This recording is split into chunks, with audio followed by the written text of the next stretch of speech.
Hello everyone and welcome back to the channel. Today we'll be continuing to part 11 of What If Piccolo Was Never Born. If you haven't seen part 10, there is a title card where you can go check it out and see what happened in the last part, but today we'll be going into the continuation of Super. After the victory of the recent tournament, what is in store for our Z fighters? What has Vegeta been up to after exploring space to grow stronger? Will they have to face an evil variant of a Z fighter? All that will be answered in this part of What If Piccolo Was Never Born. Also, if y'all are interested, I'm on the Discord server for anyone who wants to join and talk more about Dragon Ball with me and other viewers. Maybe give us some of your own ideas of what ifs, and maybe in the future, I could do them. Check the link in the description down below. For today's question, the video comes from Chaos Kateriano 7170. And their question is, if Hercule could train in the gravity chamber, how much gravity could he handle in 7 years? And honestly, I mean, that's kind of hard to say, because he doesn't really have any training experience, at least to the level of Z fighters, for him to start training in gravity. Honestly, it would probably be a pretty low number, even if he started training intensely for the 7 years. I would say maybe max, maybe 10, but that's pushing it. Either 10 or less, because again, zero training with any type of Z fighter. I mean, he is strong for a normal person, but handling gravity training would be something completely different for him, and it will take some time for him to build up to even just getting a little bit different for gravity compared to Earth. So in 7 years, I would say, like I said, max 10 times Earth's gravity, but that's maybe it, because that, again, that's a lot on his body. He's already pretty, I wouldn't say he's old, but maybe like 40s in the 7 years between Cell and the Buu saga. So his age is already catching up to him. But honestly, I think that's my either 10 or anything less than 10. 10 being the max. That'd probably be how much he could handle training for 7 years. Thank you so much for your question. If you would like to be featured in my next video, just comment down below your question, whether it's about Dragon Ball, another anime, or personal, and maybe your comment will be picked for the next video. Without further ado, let's dive into part 11 of What If Piccolo Was Never Born. Continuing from where we left off, the Z fighters train even more intensely. Mainly Goku, Raditz, Gohan, Trunks, and Kami, with the other humans slowly starting to pick up on their training again after hearing about the other universes and strong fighters. We go into the future timeline as we see future Trunks fighting against someone as the smoke clears to reveal that the person he is fighting appears to look like Gohan. Even with Kaioken to stack on his Super Saiyan forms, future Trunks is not strong enough to stop Gohan, and it's hard to fight this threat as he does look like his old mentor who passed away. Future Bulma would still die, and future Trunks would have no other choice but to go back to the past to ask for some help from the other Z fighters.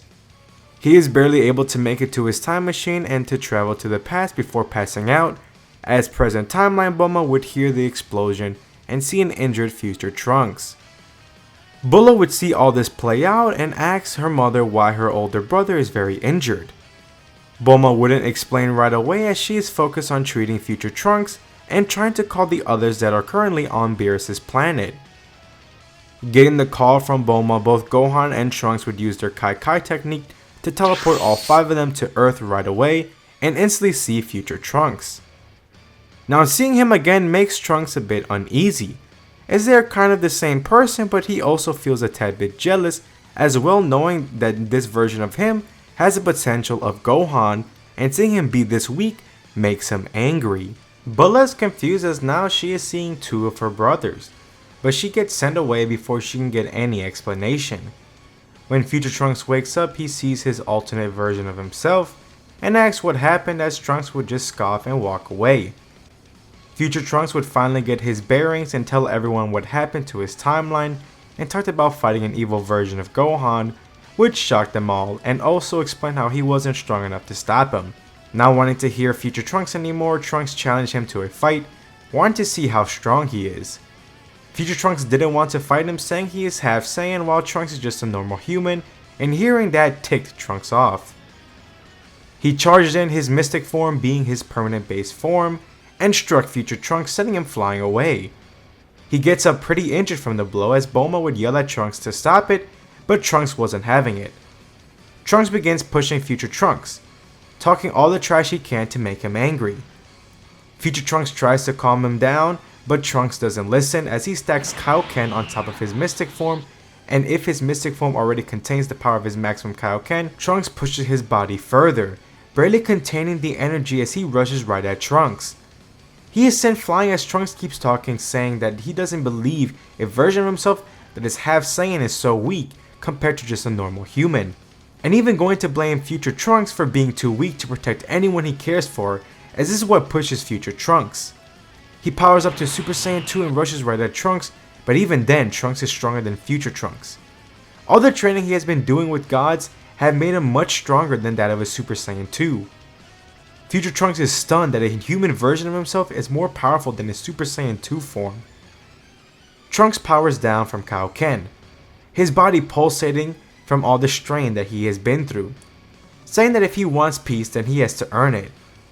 He puts his hand on Future Trunks, telling Bulma and Yamcha, his parents, that he will help him and his problem and teleports him to Beerus' planet. After explaining the situation in a short moment of Beerus being upset at a time traveler, Trunks would ask Whis if he can put both him and his future self in his staff so they could train as much as possible in a short amount of time.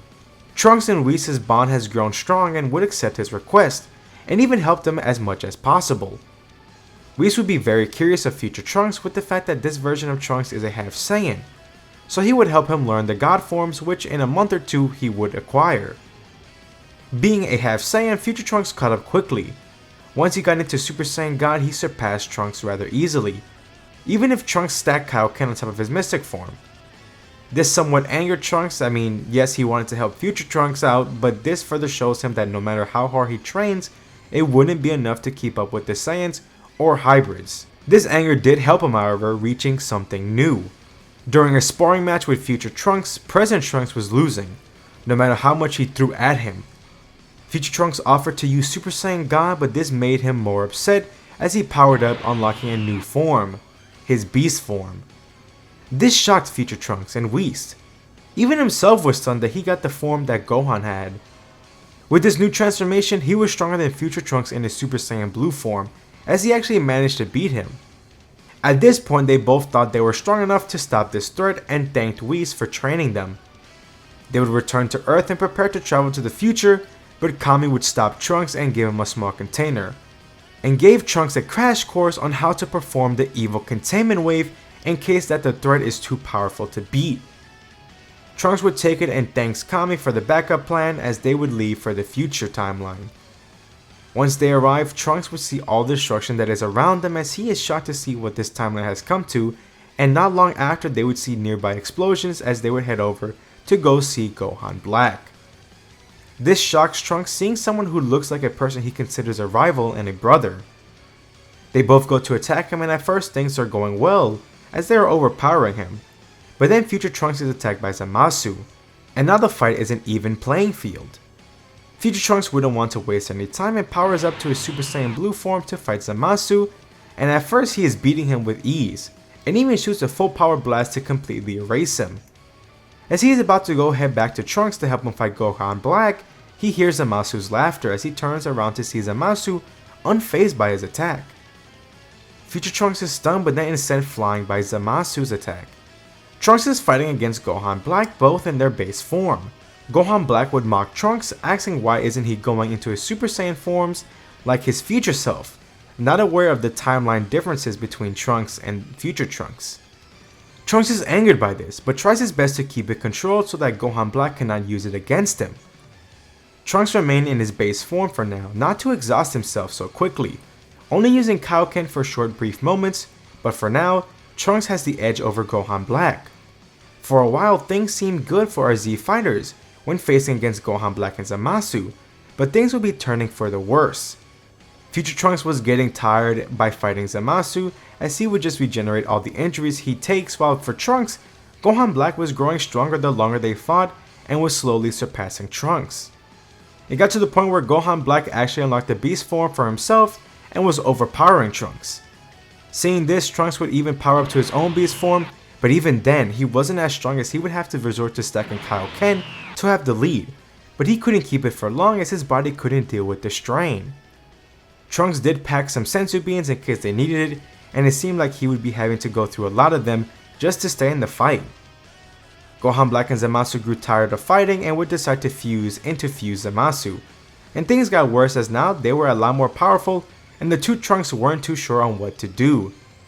Remember, in this timeline no one knows the fusion dance, nor even fused before besides Namekian fusion.